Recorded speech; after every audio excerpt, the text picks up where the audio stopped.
Hey, ¿cómo están? Muy buen día. Estamos ya completamente en vivo en Agencia Informativa Michoacán con esto que es Omega por la Red, gracias a Bravo por la Red, Arturo Bravo, el director de este espacio. Y bueno, pues compartiendo con ustedes como cada viernes, estamos haciendo la hazaña de venir en vivo y venir hasta las oficinas con Susana Distancia y con un invitado especial que les presentaré en un momento más. Yo soy Omega Vázquez y bueno, vamos a hacer lo propio. Voy a empezar compartiendo esta transmisión. Déjenme le bajo el volumen, la producción. Vamos a compartirlo en mi página también para quien lo quiera checar por allá. Listo. Ahora sí, ya compartiendo, ya estamos. Y pues vamos a empezar diciendo pues que bueno que es viernes. Yo ya no sé si es lunes, jueves, no, domingo, y eso está increíblemente bien. Y vamos a platicar un poco de eso, ¿no? Cómo estamos viviendo el tiempo de pandemia, pero también cómo estamos viviendo estos acontecimientos históricos que, no sé ustedes, pero a mí sí me provoca el análisis, incluso escribir al respecto, pensar qué está pasando, cómo estamos viviendo todo esto que nos está sucediendo, pensando que algún día, cuando tengamos más años, vamos a decir, ¿se acuerdan del 2020? ¿Cómo lo viviste? Si te pasó de noche, que seguro no, pero ¿qué hiciste al respecto? ¿Cómo lo estábamos viviendo, los acontecimientos que están pasando? Y bueno, de eso y mucho más vamos a platicar hoy con mi invitada especial, una mujer que con quien estamos coincidiendo en pensamiento, en rebeldía y en muchas otras cosas. Ella es la psicóloga Livier Fernández, y además Livier, bueno, pues es, aparte de ser psicóloga, ella tiene una maestría en terapia a través del arte. Es maestría en artes. Maestría en artes, ajá, pero tú das educación a través del arte. Ajá, mi especialidad es educación a través del arte y doy algunos talleres de arte terapia. Maravilloso. Y bueno, pues ella es nativa de Guadalajara, de Jalisco, de Ocotlán, Jalisco, por eso los ojazos, pero está ahora compartiendo aquí en nuestra ciudad de Morelia, y qué bueno que podamos platicar y compartir un poco. Livier, bienvenida al espacio. Gracias, Omega. Encantada de estar aquí y un poco cohibida, porque Nada tú tienes toda la experiencia del mundo y pues estoy abierta al diálogo y a ver qué se nos ocurre. Okay, vamos a divertirnos y vamos a pasarla muy bien. Tú no te preocupes, estos espacios yo creo que son muy necesarios para explayarnos, y además como mujeres creo que es muy valioso también tener lugares en los que la censura no exista, ¿no? En lugares en los que podemos simplemente ser nosotras y platicar y compartir con la gente este mundo loco que nos está tocando vivir, como una especie de catarsis, casi, ¿no? Muy bien, me parece genial. Perfecto, pues vamos a arrancar, gracias a Eric en los controles, a Guille que está por ahí en la oficina, todos como con más de 2 metros de distancia, y nosotras, mide usted, hasta mídalo ahí con una regleta. Quiero empezar a saludar a la gente que se va conectando, conéctense rápidamente y por favor ayúdenos a compartir. Ya está por ahí Alejandro Villaseñor, Eric, Eros. Vamos, chicos, empiécense a conectar de volada porque esto ya empezó. Y bueno, Omega por la Red, fíjense bien. En días pasados, Livier, pudimos ver algunos fenómenos impensables en otro tiempo. Por ejemplo, por primera vez se apagaron las luces de la Casa Blanca. Se apagaron las luces de la Casa Blanca y escondieron al presidente en el búnker porque un montón de gente, obviamente enervada, enojada, desesperada, fueron a protestar por el asesinato de este hombre afroamericano a manos de además un ex compañero de trabajo. Es decir, se conocían cosas. La tragedia es multidimensional. Y bueno, la gente en Estados Unidos dijo, basta, salimos a protestar, pero las protestas terminaron, a mi parecer, y a ver qué piensas tú, extrapolando un montón de temas pendientes con el presidente Trump. Claro. Y pendientes con el sistema. Entonces, ya no fue solo la muerte de uno y el racismo histórico. ¿Qué más hay detrás? ¿Qué tanto tenemos por protestar en las calles a pesar de la pandemia? Porque aquí también se pasaron por el arco del triunfo el confinamiento, pero lo que pasó en Estados Unidos es impactante. ¿Qué piensas de eso? Como cuando tú lo ves ahí siendo psicóloga, siendo artista, escritora además, teniendo esa sensibilidad, ¿qué piensas? Mira, yo creo que las marchas tienen como muchas facetas, muchas aristas, y pues se pueden ver desde diferentes ángulos, ¿no? Creo que tienen un lado que tiene que ver con la psicología de masas y la psicología social, en donde un grupo determinado de gente, o sea, si tú juntas a más de X número, no sé, más de 100 personas, va a ocurrir un fenómeno que apunta hasta cierto grado de violencia, ¿no? Y si juntas a más de, o sea, va aumentando ese nivel y ese grado de violencia en función del número de personas, y digamos que es un fenómeno psicosocial totalmente normal. O sea, cosa que ocurre en los estadios, cosa que ocurre, o sea, donde tú tienes a un número, pues, bastante representativo de gente, ¿no? Eso por un lado, o sea, que es una cosa natural que ocurren estas cosas. Y por otro lado, el tema que tú acabas de decir, o sea, hay una carga histórica de deudas y de pendientes, o sea, no me parece poca cosa que surjan estos levantamientos y que con todo y pandemia la gente tenga cosas que decir y tenga cosas que gritar. Y bueno, no es cualquier cosa, ¿no? Lo que ocurrió, ni lo que ocurrió allá, ni lo que acaba de ocurrir también aquí en Jalisco con esta... Giovanni. Ajá, con Giovanni. La gente se levanta porque es hacer, o sea, es estar del lado de la justicia y pues bueno, o sea, surgen este tipo de cosas, como dices, nunca se había visto esto en la Casa Blanca, se tuvo que meter como si estuviera en plena guerra, ¿no? Por debajo de la tierra.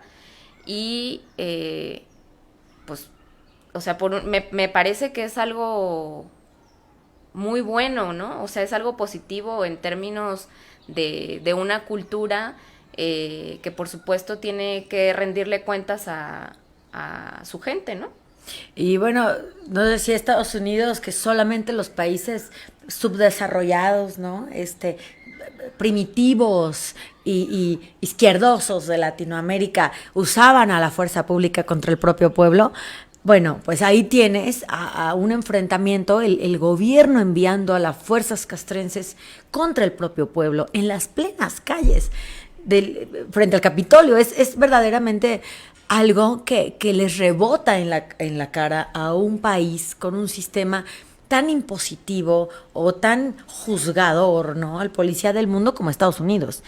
Y hay mucha gente que nos ve en Estados Unidos y que dice, yo qué culpa tengo, es que nuestro país les ha dado oportunidades a todos.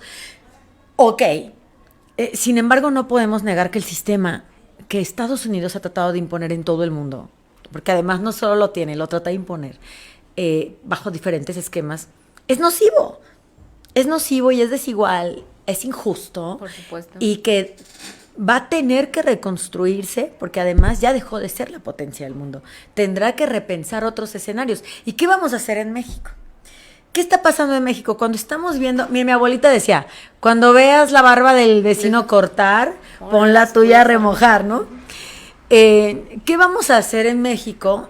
¿Simples espectadores de cómo el mundo se transforma? Creo que no.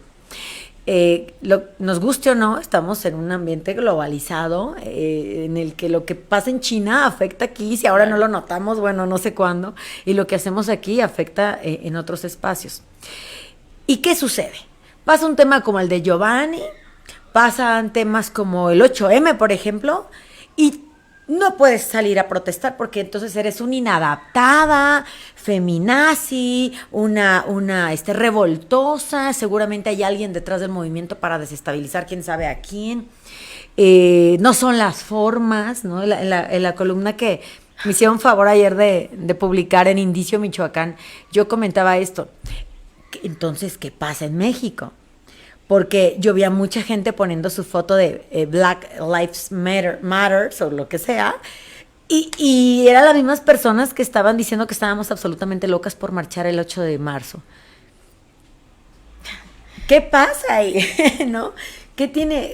¿Cómo es posible que seamos más empáticos con una causa más lejana que con lo que pasa aquí?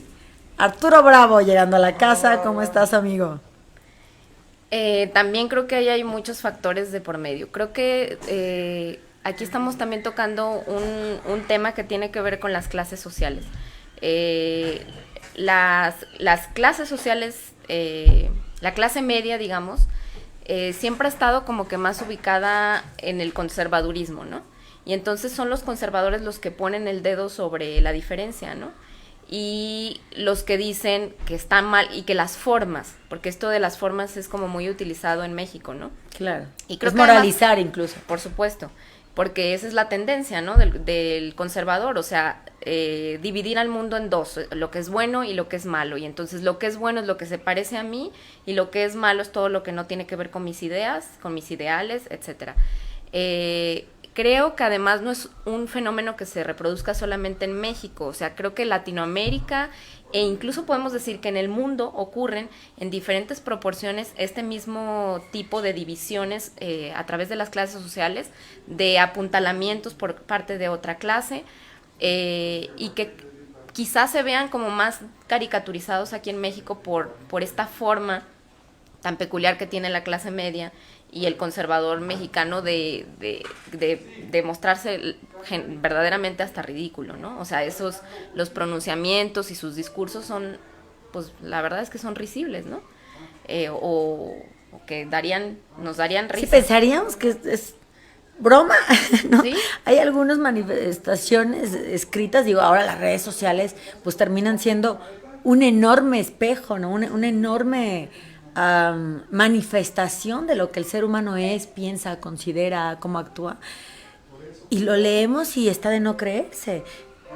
Yo no diría que las redes son malas, al contrario, qué bueno que nos damos cuenta que hay personas que siguen pensando así, porque de otra forma seguiríamos caminando con nuestros iguales, nuestros pares, diciendo estamos avanzando, y en realidad hay todo un segmento de la población que puede incluso ser la mitad, no lo sabemos, pensando completamente distinto. En este asunto de ser conservadores, ¿el mexicano es consciente que es conservador? ¿O liberal? ¿O simplemente replica lo que más o menos le resuena? Híjole, pues es una buena pregunta. Yo creo que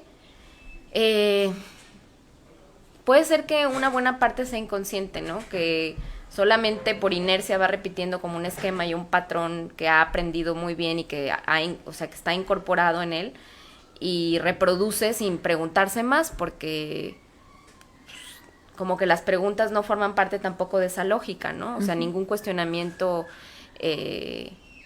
digamos en una parte de este tipo de personas. Pero pues también podemos hablar de que hay intelectuales conservadores.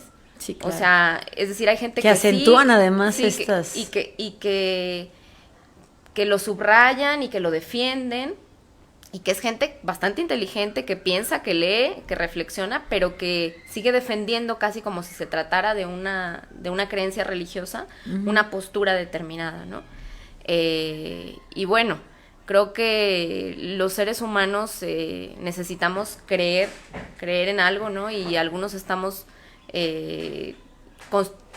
sostenidos por cierto tipo de certezas y otros por otro tipo de certezas, y entonces vienen como los choques, como por esta falta de aceptación, justo a lo que decíamos, ¿no? De la diferencia y de las creencias, ¿no? Justo en otra parte de este mismo ejercicio, que ahora viene perfectamente al tema, es... yo preguntaba si estamos en una intolerancia ya rayando en el odio, o sea, la polarización está llegando demasiado lejos. Y siempre ha habido personas que piensan diferente que nosotros, por supuesto, siempre hemos tenido diferentes creencias de acuerdo a nuestra crianza o religión o el dogma que sea que hayas adoptado desde siempre. Pero ¿te parece que nos estamos haciendo menos flexibles? Es decir, yo verdaderamente veo una guerra de opiniones en las redes sociales que ya raya en un odio a lo distinto, en no estoy dispuesto ni siquiera a argumentar, ni a escuchar, ni a tolerar que alguien piense una cosa distinta. Los ves en una guerra completamente ya de... Si piensas distinto a mí, entonces tú eres malvado, pero y además mereces mi odio, mi desprecio y hasta si puedo te pego, ¿no? La violencia física. ¿Qué pasa? ¿Nos estamos haciendo más intolerantes o siempre fuimos y ahora es más evidente? Yo creo que el ser humano se caracteriza por esa intolerancia históricamente. O sea, yo creo que siempre hemos sido intolerantes, pero las plataformas ahora de este tipo, estas plataformas y redes sociales, permiten pues desenmascarar o evidenciar esta intolerancia. y además permiten que los modos, o sea, los mecanismos en cómo sale a flote esta intolerancia sean más visibles, sean más directos, o sea, a la yugular del otro, porque además puedes etiquetar gente, porque puedes señalar, etcétera, ¿no? Pero bueno, creo que la intolerancia es una cosa casi de la condición humana, o sea, solo que ahora pues tenemos como este acceso mucho más rápido y directo para mostrar esa intolerancia, ¿no? Y ahora que tenemos más medios a nuestro alcance, es decir, tenemos toda la posibilidad del mundo, y no me empiecen a decir que desde el privilegio, porque yo trabajo con las personas en todo tipo de colonias en Michoacán y traen un celular inteligente y lo usan para jugar o para ver La Rosa de Guadalupe, igual que podrían usarlo para meterse a YouTube Claro. y encontrar a lo mejor información que les pueda servir. Esta cerrazón, esto sentirse dueños de la verdad, al final nos esclaviza. E ir siendo un poco más flexibles nos ayuda a poder convivir en comunidad. En este escenario que está viviendo México, porque además no solo es mundial, digo, en México lo estamos viviendo, pero además tuvimos una transición diferente a la de otros países hacia el hartazgo, ¿no? A manifestar nuestro hartazgo como mexicanos se dio en las urnas, lo cual es un tema encomiable para Latinoamérica completo, incluso para otros países en el mundo. En México este hartazgo, no estoy de acuerdo con lo que está pasando, se manifestó en las urnas. Pero, insisto, con la condición que estamos viviendo ahora, donde estamos viendo que la polarización es cada vez más agresiva, ¿cómo podríamos ir regresando, sobre todo como país, tomando en cuenta que tenemos mucho camino hacia adelante para transformar? ¿Qué tendríamos que ir haciendo? Tendríamos que empezar a entender que el otro también soy yo, que me representa, que el otro no es enemigo. ¿Cómo podrían, no sé si desde las instituciones o desde esfuerzos sociales como organizaciones civiles o la educación, ir cambiando ese problema? Mira, se me ocurre lo siguiente. Mencionaste el tema del hartazgo en relación al sistema político, por lo ejemplo. político, pero también lo vemos ahora, creo que esto fue bastante notorio en términos del hartazgo de las mujeres, ¿no? Sí, claro, o sea, por supuesto. Fue algo, ya estamos cansadas. Sí, ya, y se vio, ¿no? Muchas no pudieron marchar, pero porque, fíjate, porque los trabajos se los impedían, o sea, o porque no sé, no pudieron hacer algo con sus hijos, o sea, pero hubieran querido estar ahí, ¿no? Pero ese hartazgo también ya se ve y es clarísimo en el asunto de la injusticia hacia las mujeres, y levantar la voz, ya creo que esta toma de conciencia ha sido como quizá, no sé, como jalada por las mujeres jóvenes. O sea, no sé si no digo que todas sean mujeres jóvenes, porque hay de todas las edades, pero mujeres jóvenes son las que están como levantando y jalando a las demás para que se unan, y bueno, ha sido algo verdaderamente admirable, ¿no? Incluso digas a sus propias mamás, ¿no? Mamá, es que yo ya veo las cosas de otro modo, y eso, bueno, es esperanzador. Quiere decir que las nuevas generaciones de alguna forma ya traen menos cargas que las que pudimos traer nosotras, y mucho menos cargas de las que trajeron nuestras abuelas, seguramente. Quiero aprovechar un momento para saludar a la gente que se está conectando. Gracias a Beto Osoria, Eric Hernández, a Miguel Ángel Delgado, a la doctora Marta Campos. Doctora, le mando un abrazo enorme. A José Toque, no sé cómo se pronuncia, José, discúlpame, no, aquí no. Y bueno, me voy a ir también a mi página, porque allá tenemos a otras personas saludándonos también. Muchísimas gracias. Y conectándose, por favor, no nos dejen aquí hablando solas. Sería buenísimo que se manifiesten, que nos comenten algo, que nos dejen alguna pregunta, alguna impresión de lo que ustedes piensan de estos temas, porque pues son los temas de actualidad. No podemos solo ir por el mundo ignorando lo que está pasando. Una reflexión de lo que pasa nos ayuda también a ser más flexibles, ¿no? Y a no tomarnos personal algunas situaciones de gente que piensa distinto. Cuando fue lo del 8M, aquí lo abordamos ampliamente porque pues evidentemente es lo que había que hacer. Claro. Y después vino todo esto y creo que dejó un poco en segundo plano algo que estaba creciendo muchísimo para beneplácito de muchas personas y de muchos gobiernos, como que lo paró.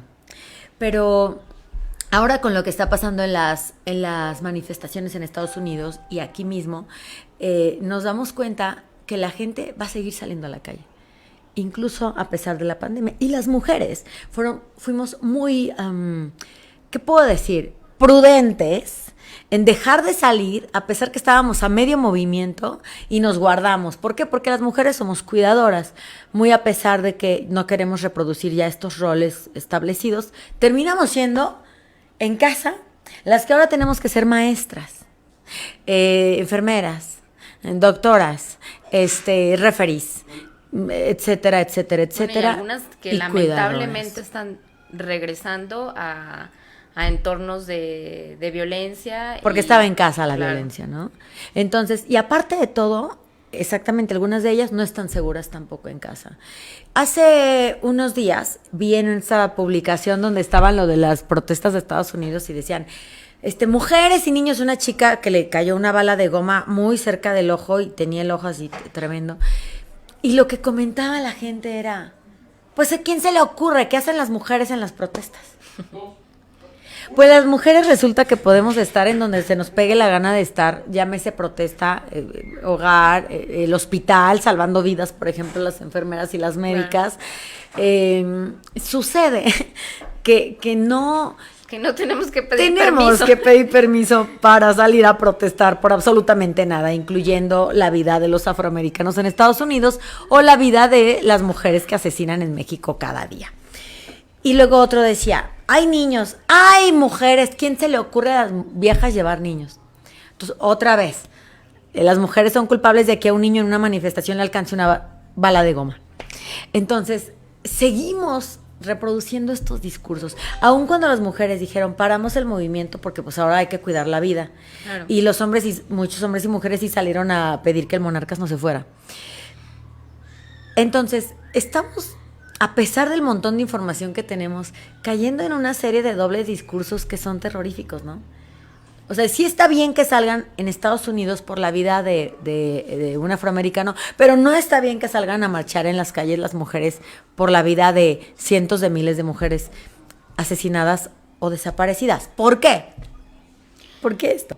Yo creo que eso tiene un poco, quizá un origen de nuestra psicología como mexicanos, de esta parte malinchista, el reconocimiento que hacemos a los otros países que consideramos superiores a nosotros, y tratando siempre como de tenerlos en un nicho de privilegio y de admiración, y de que lo que los otros hacen es maravilloso y lo que nosotros hacemos y nuestras causas tienen menos valor que la que tienen otros, ¿no?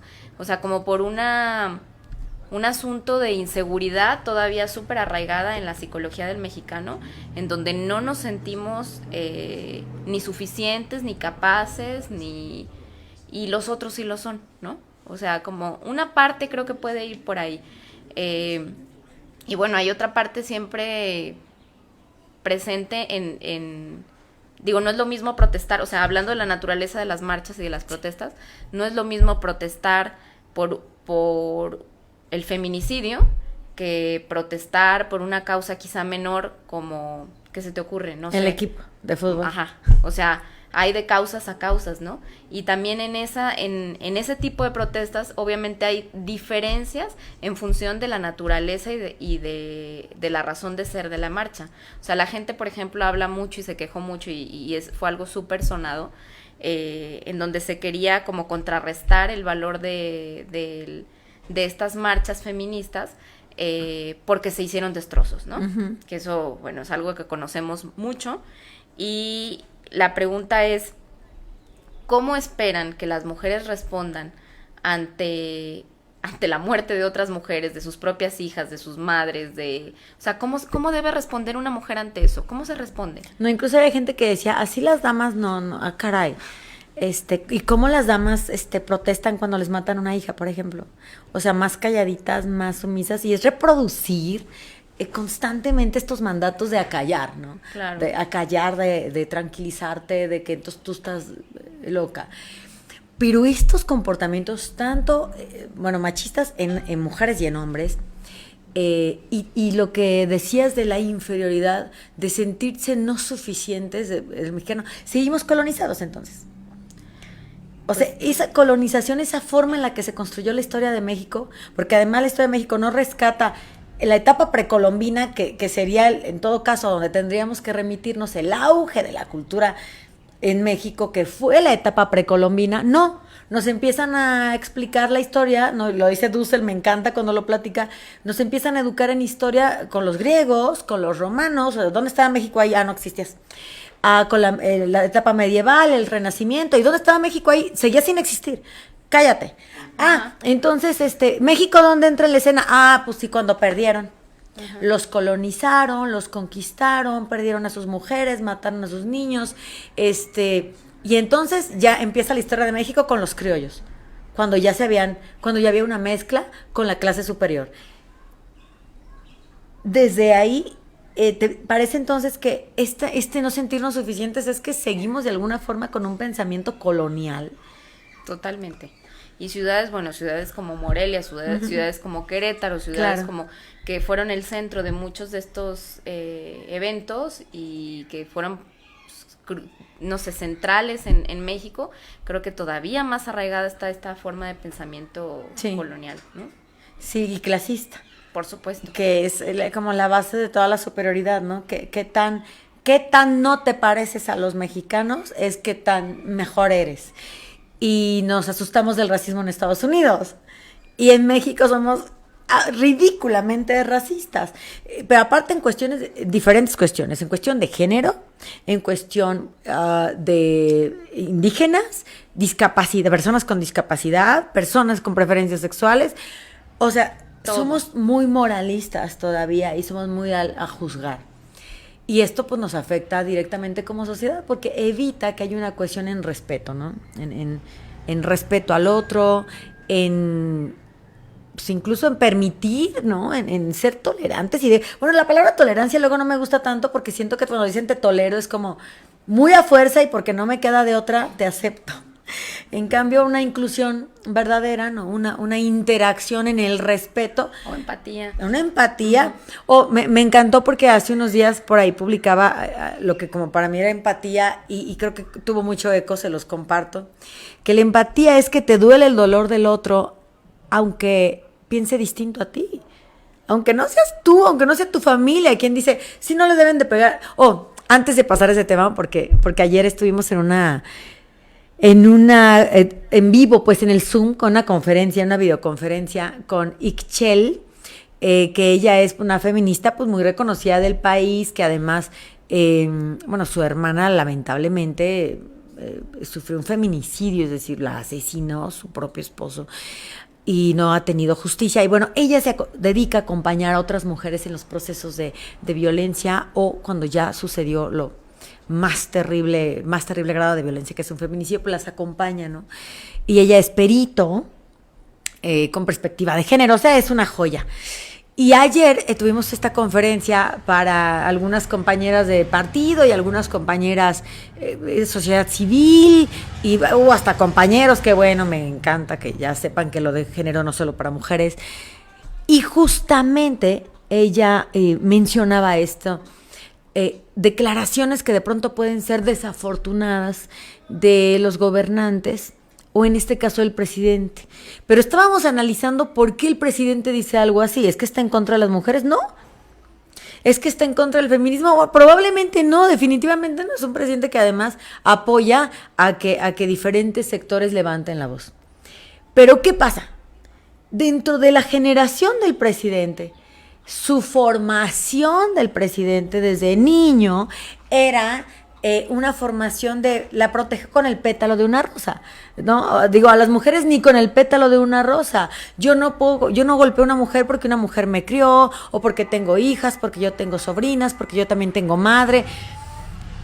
Y es complicado, probablemente, para el presidente en su generación, en su concepción del mundo, que ahora sepa que estos son micromachismos, que también es un machismo condescendiente, en el que no, por eso las mujeres no deben ir a marchar, para eso estamos los hombres, a las mujeres no se les pega porque yo tengo madre, hija, y empezar a transitar hacia no se pega, y no se violenta, por el simple hecho porque no se pega y no se violenta. Aunque no tuvieras madre ni hijas, claro. Bueno, todos tienen madre, unos menos que otra, pero aunque no tuvieras hijas y hermanas, simplemente es algo que no se hace. Pero que este discurso para él era complicado porque su formación es otra. Y que así como se necesita un epidemiólogo para hablar de la pandemia del COVID, se necesita un especialista para hablar de la pandemia de la violencia machista en México. Entendemos que un dirigente, aún sea el presidente de la República, no tiene que ser experto en todos los temas y tiene sus propias concepciones de los temas. Pero un problema como el que estamos viendo, pues amerita a la entrada de expertos, de gente que ha trabajado el asunto. Y al replicar a forma masiva en una conferencia de prensa que ni son ciertas las llamadas, pues probablemente desanime a muchas mujeres que lo siguen a siquiera llamar al 911 porque podrá pensar, ay, nomás me gritaron y me zarandearon y a otras las matan, a lo mejor mi problema no es tan grave, a lo mejor lo mío puede esperar. Y puede esperar 2 o 3 palizas o 4 o el perdón o la reparación del daño o la muerte. Entonces, de ahí la importancia que si vamos a hablar ante un público, que si vamos a representar en la Cámara de Diputados o de senadores o en el Ejecutivo de cualquier nivel, tengamos un equipo, ¿no? Especialista en los temas para que no sea solo nuestro criterio el que mande, sino realmente un trabajo detrás. Yo no dudo, porque el equipo que armó el presidente en torno a las mujeres son mujeres verdaderamente notables del país, que manejan a la perfección el tema y que tienen ideas espectaculares para ir erradicando el machismo en México.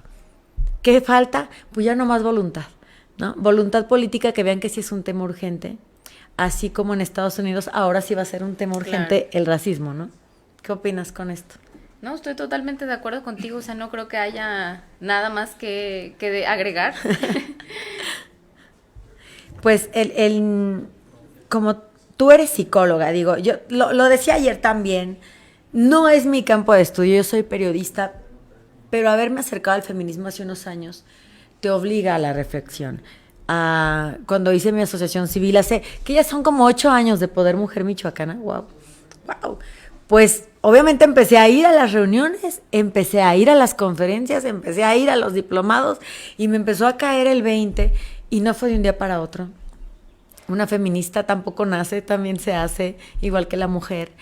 Y en ese camino vas aprendiendo muchas cosas. Y me falta mucho más. Yo veo a las chicas más jóvenes con una conciencia todavía, pero más aventada,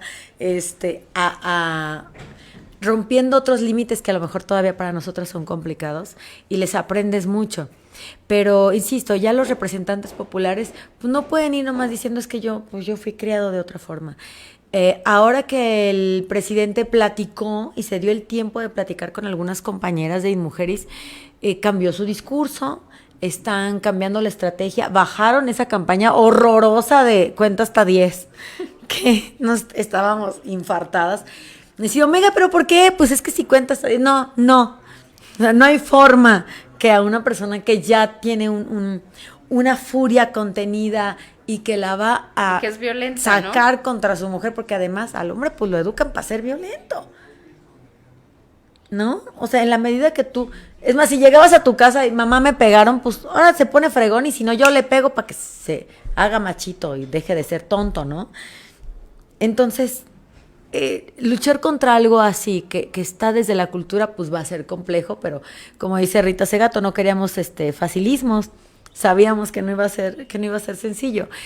Y ahora quienes estén ocupando cargos de elección popular, quienes quieran competir, quienes deseen, pues sí van a tener que tener una sensibilidad con el tema, porque somos la mitad de la población, por si no lo había notado. Y no estamos pidiendo concesiones. Esto es un tema que se tiene que transitar sí o sí. Claro. Muy a pesar incluso de algunas mujeres y hombres. Así es. ¿No? Dicen, oye, todas las mujeres no son machistas. Sí, claro. No, además, Algunas. eso es sorprendente cómo algunas mujeres presumen, publican y se sienten orgullosas de no ser feministas. Sí, claro. O sea, y eso me pone la piel, o sea, Sí. me da un escalofrío de miedo. Sí, O sea, sí, digo, ¿cómo puedes ser mujer y no ser feminista, no? O sea, ¿cómo puedes sentir que lo que está ocurriendo es algo que a ti no te compete? O sea, que toda esta, o sea, quiere decir entonces que no eres capaz de sentir esto que decías, esto de sentir el dolor del otro. O sea, ¿tendrían entonces que matar a tu madre o a tu hija para que tú fueras feminista? O sea, ¿no te es suficiente el número de mujeres que mueren en México como para llorar? O sea, porque no hay de otra, o sea, es para ponerte a llorar, Claro. o sea, de verdad. Y que todavía presumas que no eres feminista, o sea, me parece una total incongruencia, Sí. una total incongruencia con el propio género, con tu persona y con el ser humano, o sea, con la condición humana de plano, ¿no? Definitivamente. Y sabes que yo lo veo como encasillar a una feminista con este estereotipo. O sea, fíjate, luchando contra los estereotipos, ahora está estereotipada la feminista, ¿no? Entonces la del pelo verde y pelo en las axilas y tal. Y, o sea, y entonces ella no te representa, ¿por qué? Porque no cumple un canon de belleza que a ti te impusieron y que ahora pretenden imponer en todas, incluso dentro de los grupos feministas. Entonces tú no pareces feminista porque te preocupas demasiado por tu apariencia. ¿En qué momento estamos reduciendo el feminismo a la apariencia? Son desde estas cosas sutiles que estás mencionando hasta las cosas más fuertes, quizá más difíciles de aceptar para esta clase conservadora de la que hemos platicado, que es el asunto de llegar al asunto del destrozo físico, ¿no? Ujú. Que es como lo que más les pega, Sí. ¿no? Como que por qué rayaron y por qué rompieron y por qué... y ¿Por bueno, qué vestidas así? ¿Por porque- qué son retadoras? ¿no? Pues Y creo que estamos bueno, eso es como la protestando. parte más fuerte y más evidente. Ahora, si lo pensamos en términos de proporciones, son mínimas. O sea, lo que ocurre en términos ya de radicalizado, romper, digamos. es mínimo. O sea, y además se repite aquí y en todo el mundo. Así es. Porque en esto que estábamos platicando de la psicología de masas, siempre ocurre, o sea, hay ciertos grupos que van a ser radicales, siempre de los siempre, y que aprovechan la ocasión para sacar Otros temas o su propia o su- furia o por lo que supuesto. sea, ¿no? Y algunas de ellas incluso, o sea, puede ser que sí sean, que hasta podría uno completamente justificar un comportamiento así si sufrieron directamente, o sea, la Que pérdida. seguramente sí. Y bueno, ¿qué Si nos harías vamos, tú, no? O si sea, nos ¿qué haría vamos yo? al termómetro este de violencia, 10 de 10, yo se los he comentado aquí. 10 de 10, pregúntale a la que quieras. Escoge al azar y pregúntale, ¿alguna vez te han violentado? ¿Alguna vez te gritaron? ¿Alguna vez te nalguaron en la calle? ¿Alguna vez un profesor te hostigó? ¿Alguna vez te pidieron Todas. algo? 10 de 10, ¿no? Claro. No creo que para nadie, dice que algunas lo externen y algunas lo callen para siempre, incluso se sientan culpables de esto que les pasó. Por eso esta canción es muy emancipadora y los hombres la toman tan a mal y tan a pecho, ¿no? Del violador eres tú. Pero en realidad es emancipadora para muchas chicas decir, yo no tuve la culpa. Claro. Simplemente no fue mi culpa. Dejen de decirme que yo como iba vestida, o sea, esto no fue mi culpa. Y en ese rompimiento yo veo una liberación de las mujeres que a mí me emociona y que me pongo chinita porque las veo ahí gritando en la calle y digo, pero qué genial, salgan todas, esto es terapéutico Claro. y masivo. Y los grupos que se radicalizan pues tendrán sus razones y eso no demerita el movimiento en absoluto y ni le busquen por ahí. Y ocurre aquí y tal. ocurre en cualquier En lado. todas partes, Y ¿no? ocurre Y en todas las también- luchas. Sí, exacto, no solo las que tienen que ver con el feminismo. O sea, cualquier otra protesta va a tener estos espacios pequeñitos de violencia que ocurren porque hay un número de gente de más de no sé cuántas, ¿no? O sea, Y acá lo más pintaron un edificio. En Jalisco, por el tema de Giovanni, que además ya se politizó y que además ya hay gente infiltrada, un muchacho vino y le prendió fuego a un policía. Tal cual lo incendió. El tipo está debatiéndose entre la vida y la muerte. Él iba a hacer su trabajo al final de cuentas. Entonces, este tipo de situaciones, y fue un caballero, fue un muchacho. Perdón, yo nunca veo a mujeres violando y matando señores en la calle. Porque luego dicen que también matan hombres. Y sí, me queda clarísimo. Me queda clarísimo. ¿Y quién los mata además? Y que las mujeres también matan niños. Bueno, sí, definitivamente debe haber muchas mujeres en una situación que toman decisiones espantosas y que hacen cosas terribles. No es un asunto de hombres contra mujeres. Ni siquiera es un asunto de si alguien es mejor o peor. Es más, y lo he repetido mucho en el programa, no es un asunto de revancha. Si fuera revancha, aguas, porque ahí sí tendrían unas enemigas que no, ustedes no desean. Es más bien un asunto de empezar a equilibrar las situaciones y no sentirnos culpables por ello. Y para el equilibrio se necesita el contraste. Sí. O sea, no hay manera de obtener ningún tipo de homeostasis si no hay un emerger de una parte radical. O sea, se necesita un contraste para que la balanza se pueda más o menos equilibrar. No hay de otra. O sea, si el levantarse es débil, si el modo de protestar es débil, ¿en qué momento se va a equilibrar la balanza, no? No, por supuesto. Es más, no hubiésemos llamado ni la atención, pues, si no se hubiera hecho algo de alguna forma, pues, que les haga ruido, ¿no? Que les provoque. Ahora, a las mujeres, antes de irme con algo que me encanta, porque quiero que nos platiques de tus columnas, de lo que escribes, porque estoy fascinada. Antes de llegar ahí, quiero cerrar este tema con las protestas y las mujeres y los hombres, con las mujeres que dicen yo no soy feminista y no me representan, y que además fue una frase armada desde un búnker de Toby, este tema de no me representan, que ya llegaremos algún día a esto, queridos amigos, pero muchas de ellas, porque muchas son amigas, o al menos conocidas, y yo decía, ¿cómo puedes reaccionar así? ¿Cómo puedes decir que no te importa? Y no tener empatía con, aunque a ti no te haya pasado nada, que seguro les pasó algo alguna vez, pero aunque no quieras. Y lo comparaba un poco, fíjate, precisamente hablando del racismo, con los esclavos en Estados Unidos, al principio de la liberación, al principio de cuando les dijeron, ya no son esclavos, corran, váyanse. Dice, no, ¿cómo? No, se va a enojar mi patrón, mi amo, se va a enojar, que ya no tienes amo. ¿Pero qué voy a hacer ahora? Pues libre, corre, no. Y defendían sus cadenas, iban a pedirle perdón al amo porque ellos no querían irse. Y tú pensarás, ¿no son idiotas? Y yo diría entonces, estas mujeres que no quieren liberar sus cadenas, simplemente no es el tiempo de todos, ¿no? No era el momento. Si te enseñaron a amar esa cadena, no sabes Claro. qué hacer cuando te la quiten. Y yo veo a muchas mujeres justo así. Sí. ¿Qué Estoy voy de a acuerdo hacer contigo. si me quitan esta cadena? Esto es lo único que yo conozco. Estoy de acuerdo contigo y también vale la pena decir que no son idiotas. Ni unos ni los otros. No son idiotas, simplemente están en un proceso que ojalá, porque desafortunadamente no en todos los casos ese proceso va a llegar a otro punto. A veces se mantiene. Uh-huh. O sea, se mantiene ahí, ya no hubo manera de que pensaran diferente, ¿no? Pero algunas de ellas yo tengo la esperanza de que sí pueda cambiar esto, ¿no? O sea, de que sí puedan de pronto decir, bueno, creo que ya tengo que soltar estas cadenas, ¿no? De las que hablas. Y no podemos obligarlas.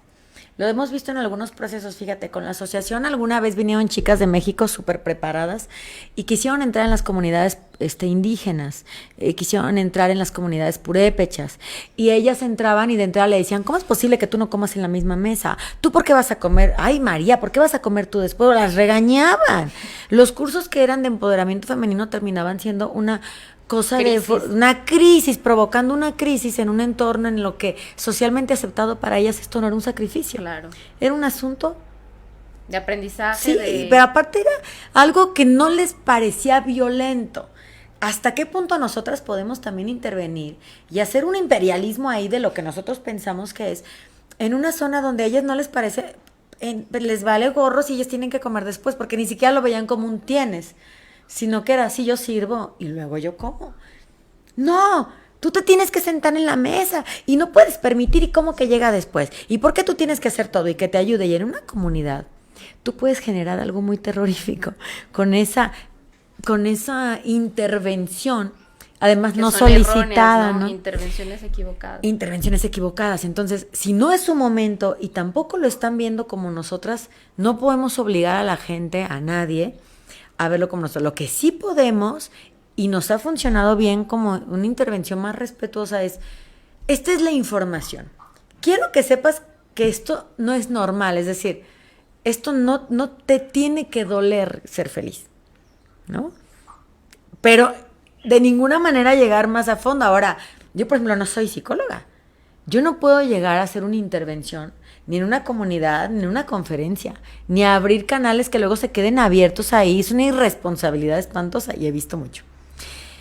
Si tú que eres una profesional en el tema, ¿qué le dirías a otras mujeres que de pronto quieren llegar y sacudirlas y decirles despierta, ¿no? Esto puede ser contraproducente. ¿Qué les dirías cuando se desesperan de ver a alguien sufrir? Les pediría paciencia, les pediría respeto, porque todo hay que leerlo en función de su contexto. Entonces, tú tienes que ser muy buena observadora. O sea, si tú eres una mujer que está sensibilizada ante la violencia hacia tu propio género y hacia tu persona, tú no puedes ejercer el mismo mecanismo que estás, por el que estás protestando. O sea, tú tienes que ejercer y ayudar a las otras mujeres, pero a través de otros mecanismos, no violentándolas, ¿no? Y entonces el contexto es bien importante. O sea, tú lee el contexto de otras mujeres puede ser totalmente diferente al tuyo, y tú no puedes llegar como un extranjero, otra vez este asunto de la colonización, ¿no? Llegar sí, claro. e imponer y decir, ahora adora esta cruz, ¿no? Te cambio esta por esta. No, o sea, creo que no se vale, que hay que ser más sensibles y que hay que tratar de ser congruentes con tu protesta. O sea, si tu protesta es de basta violencia, pues no violentes a otras mujeres, ¿no? Sí. Creo O sea, llevarlas amorosamente tal vez que es más difícil, por supuesto. Definitivamente. Porque es más difícil porque implica más tiempo, ¿no? Y una empatía real. Desesperadas y están hartas también, ¿no? A lo mejor este sistema amoroso de abrazar nuestra feminidad de otra forma pueda venir desde casa y desde las escuelas. Desde casa lo vemos complicado porque ya hay una formación que es muy difícil romper, pero no nos podemos dar por vencidas. O sea, tenemos que encontrar alguna forma de irlo erradicando. Mira, estos niños violentos de hoy, estos feminicidas de hoy fueron niños hace 30 años o hace 20. ¿Y qué vivieron? Si ahora empezamos, yo siempre digo que era para ayer, ¿no? Pero bueno, si ahora empezamos, probablemente podemos empezar a ver cambios en 20 años o en 30. A mí me angustia mucho que en México el sistema político está basado en puestitis, ¿no? En la puestitis de lo inmediato. A mí no les interesa hacer proyectos a 10 o a 15 años, porque ¿para qué? Si yo nomás voy a estar 3, si yo solo voy a estar 6. Y entonces no hay continuidad de los esquemas que puedan ser positivos. Y tampoco hay un pensamiento que yo le admiro mucho a China, que tiene que ver con 10, 15 años.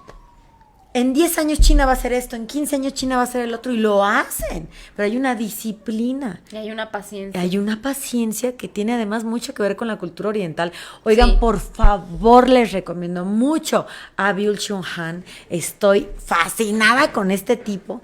Y uno de sus primeros libros en 2007 habla de cómo es el contraste entre la cultura oriental y la occidental, ¿no? La cultura del vacío y la de sobrellenar todo. La de la ausencia y la del lucimiento, ¿no? Incluso la del yo, pues, ¿no? Y la del no yo. Y la del no existo, yo solo camino, porque camino. Me encantó, ayer estaba escuchando una reseña ahí mientras estoy de cocinera ahora. Y me fascinó porque nos hace mucho entender qué está pasando con Oriente y Occidente. Y además nos va a llegar a hacer entender lo que está pasando en el mundo con el desarrollo y el cambio político y económico del mundo. Y creo que tendríamos que empezar a sembrar ahora para empezar a ver algunos cambios a futuro, no pensar solo en inmediatez ni en elecciones. Que es muy de Occidente. Claro, dicen, un político piensa en elecciones, un estadista piensa en construir algo que probablemente tú no puedas ver hecho. Entonces, para cerrar el tema con mujeres, entendemos que va a ser un proceso complicado. No va a ser fácil, no queríamos algo fácil. Creo que probablemente vamos a poder tener ahora algunas voluntades políticas, y las pocas que encontremos hay que aferrarnos a ellas, y donde no haya, pues llegar y hacer lo propio, ¿no? Ahí está Arturo Bravo hablando, gracias. Ahora, Arturo, ¿quieres manifestar algo? No te preocupes. Adelante, Arturo, adelante. Para que vean que sí viene a trabajar. Y en el tema de las protestas, miren, Estados Unidos es un país racista y las personas salieron a protestar. Esto es un hecho objetivo, porque dicen, ¿por qué dices eso? Es un hecho objetivamente comprobable. México es un país machista. Eso es un hecho objetivamente comprobable. Y sus mujeres salimos a manifestarnos. Si usted no quiere manifestarse, retírese y respete. Es todo. Probablemente con solo dudar que su verdad es la verdad absoluta, ya nos está ayudando a la causa. Dude de todo, hasta de usted. Está difícil, pero es el primer paso a la deconstrucción y es hermoso además, ¿no? Te liberas de cargas que vas llevando en tu verdad. Cuando dudas de esa verdad, te liberas. Y lo acabas de decir bien, o sea, dudar hasta de uno mismo.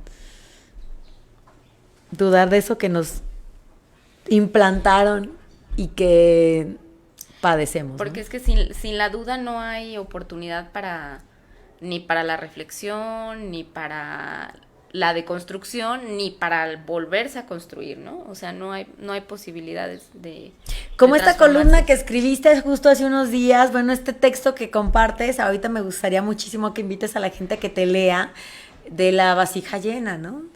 La taza de té llena, sí. Ya no cabe nada. Sí. Platícanos, me encantó, la leí, me hizo clic inmediato. Mira, el detonante fue un videíto que compartí Sí. ahí, ¿no? Un video muy breve que dura como 1 minuto y medio, en el Voy que a tratar está de un maestro de té con su discípulo, y entonces el maestro le está sirviendo al discípulo el té, y bueno, lo derrama intencionalmente, ¿no? Pero entonces el discípulo le dice, maestro, se está desbordando la taza, se está desbordando, para, ¿no? Y entonces él le dice, y él pues le dice, es que así es, justamente así estás tú. ¿Cómo vas a poder aprender zen si tu taza está desbordada y llena de tus propias creencias, ¿no?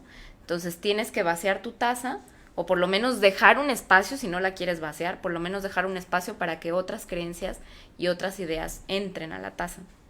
Y bueno, por ahí va la idea de en una taza cabe la filosofía zen, y la filosofía zen también, o sea, al revés, cabe, no recuerdo cuál, no me acuerdo exactamente qué fue lo que escribí, pero hacía un juego como doble, ¿no? Uh-huh. Y al final era la idea de que pero pues nuestros no prejuicios cabe no caben en ningún tipo de taza, o sea, estamos desbordados, ¿no?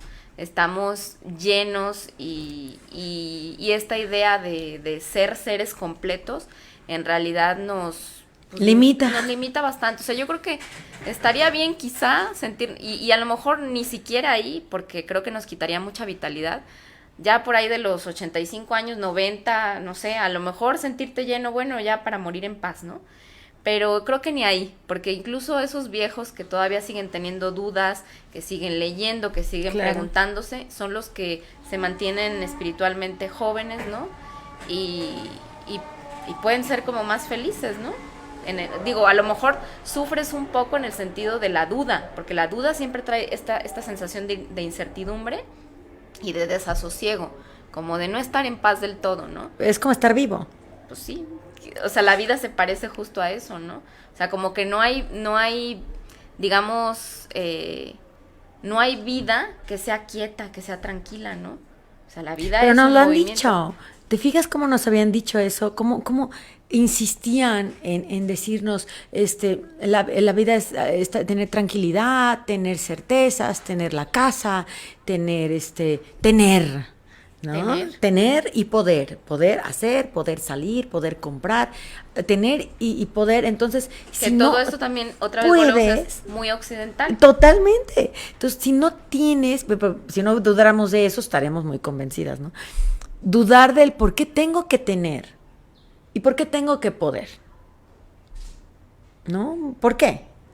Para ser feliz. No es cierto, porque entonces si no puedes vas a una frustración que te hace doblemente infeliz.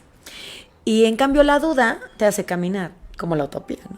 Sí. Te hace caminar para alcanzarla, para tratar de alcanzar alguna certeza o simplemente alguna información que te llene o algo, ¿no? Entonces esa búsqueda probablemente sea la vida.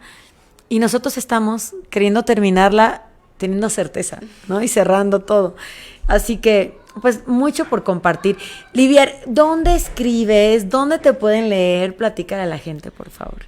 El Artefacto es un medio digital, que en realidad tiene unas cosas súper interesantes, es muy diverso, es una plataforma maravillosa, creo que es un proyecto único aquí en Morelia, que está al nivel de cualquiera, o sea, está muy bueno, con contenidos, como les digo, muy diversos y muy inteligentes, creativos.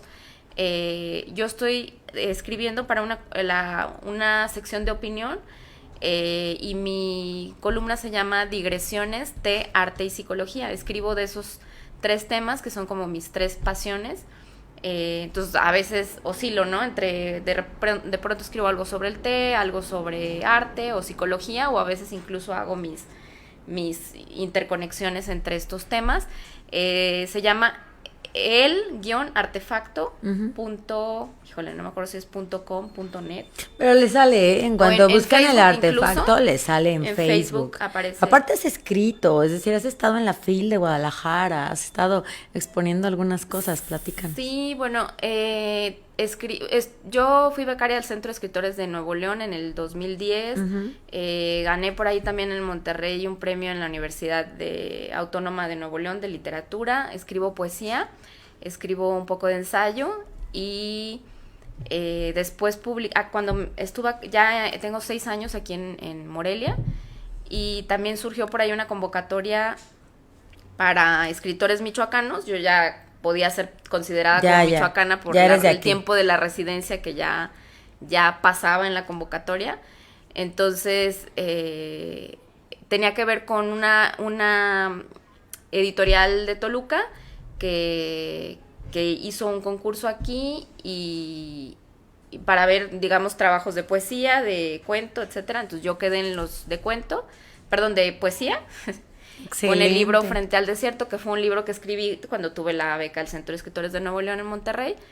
Y bueno, tengo ese libro, tengo otro libro publicado por la Universidad Autónoma de Nuevo León que se llama Amares, separado A Mares, que es un libro de aforismos, de textitos muy breves. Y este último que les dije, ¿no? El anterior más bien de Frente al Desierto. O sea, tengo 2 libros publicados, he participado como en unas 7 antologías de diferentes estados de la República. Y también me gusta el dibujo, entonces ahora estoy en un proyecto que también creo que por ahí en Facebook pueden ver, que se llama Sin Pan de Arte, o sea, el hashtag y luego Sin Pan de Arte.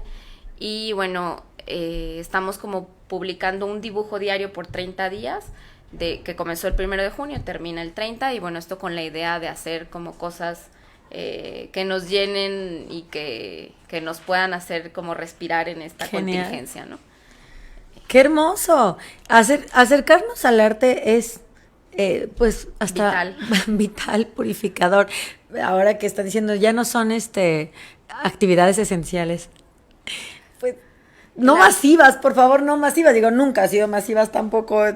Probablemente la gente no se acerca tanto, pero sí actividades esenciales. Entonces, fíjate, estás ahí publicando dibujos, tienes tus libros de poesía, además lo compartes con todas las actividades propias tuyas, pero si tú en este andar artístico, digamos, ¿cómo has visto que el arte, y para que nos platiques también de lo del té, puede influir en construir amoroso de la nueva realidad que queremos?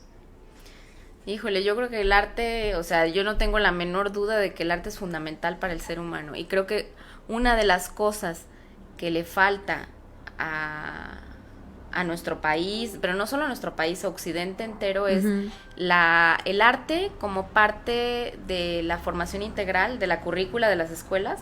Creo que se nos queda siempre a un nivel muy primario. Es decir, tú dime cuándo llevaste arte o la flauta de Pan. ¿Tú te acuerdas todavía tocabas la flauta tú, Eric, de Pan? Y a ver, ¿te acuerdas? ¿Lo sabrías tocar ahora?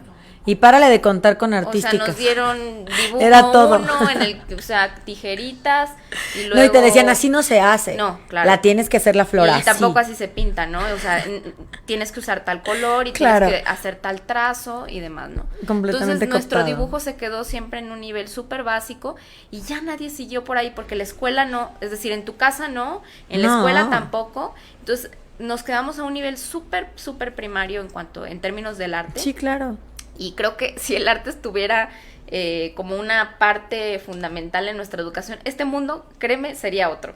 O sea, si lleváramos música, si lleváramos dibujos, si lleváramos danza, si lleváramos... Es Claro. algo... Imagínate expresión corporal en la primaria. Bueno, yo les voy a decir algo, y esto lo voy a tener que lograr, no sé cómo lo voy a hacer, pero lo tengo que lograr y es algo que tengo perfectamente metido en mi voluntad. Es lograr, desde donde tenga que hacerlo, que los niños lleven teatro en la escuela. Para mí el teatro fue absolutamente terapéutico en mi infancia. Yo iba porque no creas que porque era la niña fifí que mandaban al teatro y la danza. Es más, me salí de ballet, me salí de todo. Pero había un teatro chiquito que era un salón de fiestas ahí cerca de la casa. Yo tenía como unos 8 años y un amiguito mío que siempre andaba de vago en la calle. A mí no me dejaban salir a las calles. Pero este amiguito iba a mi casa, o sea, era a platicar y me decía del teatro. Y era un salón de fiestas que los que son morelianos lo van a recordar porque seguro les hicieron una fiesta ahí que se llamaba Sonrisitas. Sonrisitas era un salón de fiestas, pero con una obra infantil. Y ponían la obra de moda. O sea, si estaba el Rey León, era el Rey León, Aladino, Disney, fantasía de Disney. Y tú tenías que ir a ensayar todos los días durante unos 3 meses hasta que te aprendías la obra. Luego el vestuario y luego tenías que presentar la obra cada fin de semana y te pagaban 2 pesos. 2 pesos que te gastabas en la tiendita de la misma compañía. Pero la disciplina del teatro, como es la disciplina en general de las artes, aprenderte los diálogos, ¿no? Yo podría decir que mi formación, más que la universidad para ser locutora o productora de radio y televisión, fue el teatro. Y tenía 8 años. Aprendes si te equivocas, te levantas y sigues, y el público no se da cuenta ya a los 8 o 10 años Claro. que tú ya tengas una disciplina de no caminas para atrás, tienes que estar derecho, tienes que hablar fuerte, tienes que proyectar tu voz al público, lo que era un cuarto de perfil, lo que era cerrarte el león, abrirte no, poner la música. La memoria, ¿no? Memoria perfecta, no a mí te no se me podías nota equivocar. tanto, pero sí estuve en teatro en la secundaria, en la prepa, Es maravilloso. 6 años, y también hicimos ahí nuestros montajes y todos. Sí, o sea, definitivamente cualquier cosa, el folclore, o sea, lo Sí, que te den de sí, danza, sí, danza, por ejemplo, yo estuve en danza prehispánica, después en danza contemporánea. Padrísimo. O sea, para mí el arte ha sido esencial. Si no lo tuve, o sea, lo poco que tuve me ayudó bastante, y si no lo busqué fuera de la escuela, ¿no? Porque, pues, la verdad es que yo sin esa parte creo que no me sería muy soportable este mundo, la verdad. Claro. Sin eso. Entonces, creo que el arte además nos enseña asuntos que tienen que ver con la diversidad, El respeto, el al- respeto. dónde termina mi cuerpo y empieza el del otro, pero que al mismo tiempo está conectado. O sea, te enseña también a leer, porque son otros modos de leer, ¿no? Sí, Y otros, comprensión. porque cada disciplina artística encarna un lenguaje diferente, ¿no? O sea, la danza tiene sus propios códigos para leerse, el dibujo tiene otros códigos, o las artes visuales, la música tiene sus códigos. Entonces, uno podría ser totalmente un políglota si se acercara al arte. O sea, desafortunadamente tenemos culturalmente mucha distancia todavía con el arte, y creo que eso también es uno de los impedimentos sociales más fuertes de Latinoamérica. O sea, justo esta falta de contacto con el arte, cosa que Y siendo no es, tan artísticos, o sea, siendo naturalmente como... tan tenemos artísticos, todo, ¿no? pues, para hacerlo y desarrollarlo. Tiene pero prejuicios, es de vagos, es de flojos, es de morirse de hambre. sí, Como si no te queda de otra, pues ya eres eso. Estudia algo real, te dicen. Estudia primero algo real. y además, bueno, también Y tiene que luego- ver con la falta de valoración en la cultura, o sea, con que no hay una remuneración Claro. justa. O sea, hay un montón de factores ahí que se pueden entretejer, ¿no? Pues esto me suena a un compromiso genial. Me suena a un compromiso genial de desde donde estemos y desde donde podamos siempre ver el arte en todas sus expresiones como una posibilidad de cambio amoroso, ¿no? Integral. Es decir, todo a lo que llegamos ahora es el resultado de estas omisiones, ¿no? De estas carencias. Y bueno, yo siempre lo he dicho y estoy convencida que la violencia es carencia de algo, claro. Siempre. Entonces, si vamos llenando esas carencias amorosamente, artísticamente, valorando a las niñas, ¿no? Enseñándoles a expresar lo que tienen que expresar, a los niños, porque enseñándoles a expresarse. Luego está el tema de las... También los niños no lloran, ¿no? De los... el tema de que los niños, por ejemplo, y el arte, o sea, digamos que... ¿Cómo un niño va a bailar, no? ¿Cómo va a ser sensible un niño? Imagina.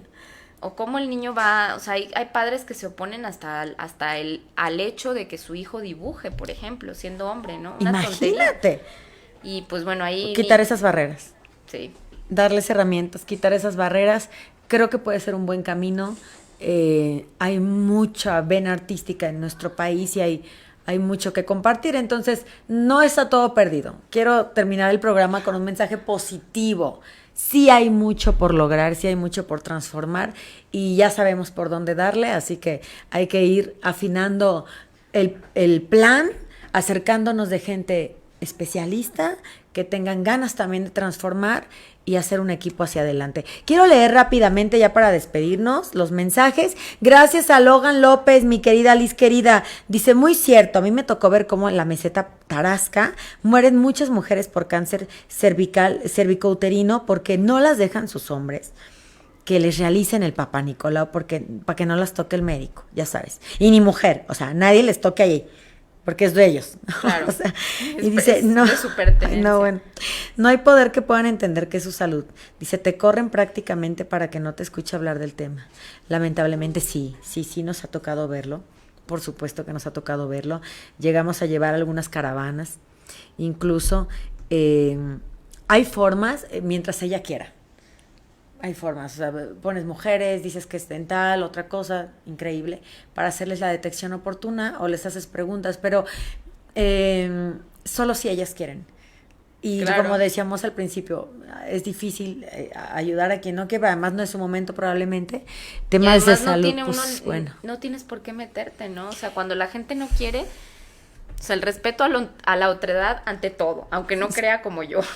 Me recordé esta frase de Saramago, ¿no? De hecho, con eso terminó la columna. Dice, eso de convencer al otro me parece que es violento, porque es como querer colonizar al otro. Que trata de convencerlo a fuerza, que piense como tú, es como querer colonizar al otro. Así que es una falta de respeto.